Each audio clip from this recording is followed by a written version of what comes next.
Summary of The Loom of Time.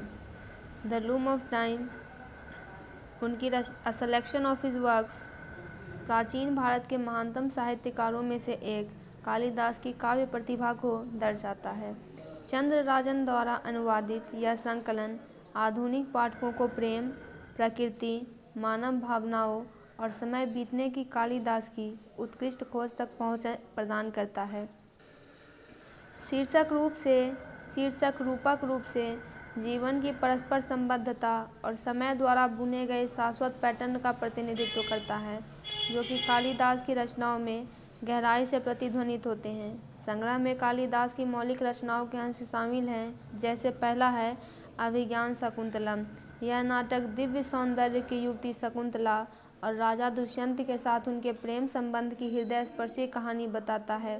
प्रेम, वियोग, सुलह के विषयों के माध्यम से कालिदास भावनात्मक गहराई और नैतिक शिक्षाओं से भरपूर एक कहानी गढ़ते हैं।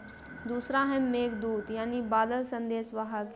इस उत्कृष्ट कविता में एक निर्वासित प्रेमी एक गुजरते हुए बादल के जरिए अपनी प्रेमिका को संदेश भेजता है। कालिदास ने प्रकृति और भावनाओं को आपस में जुड़े हुए दिखाने के लिए विशद कल्पना और काव्यात्मक लालित्य का उपयोग किया है।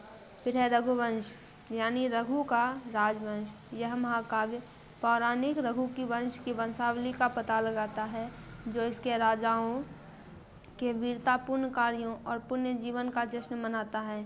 यह शक्ति, कर्तव्य और विरासत पर चिंतन के साथ भव्यता को जोड़ता है। इसमें से प्रत्येक रचना कालिदास के रूपकों, संवेदी विवरणों और मानवीय अनुभवों को दिव्य और प्राकृतिक क्षेत्रों के साथ मिश्रित करने की उनकी क्षमता को प्रदर्शित करती है। प्रेम, हानि, भक्ति और समय बीतने जैसे सार्वभौमिक विषयों के चित्रण में उनका लेखन कालातीत बना हुआ है।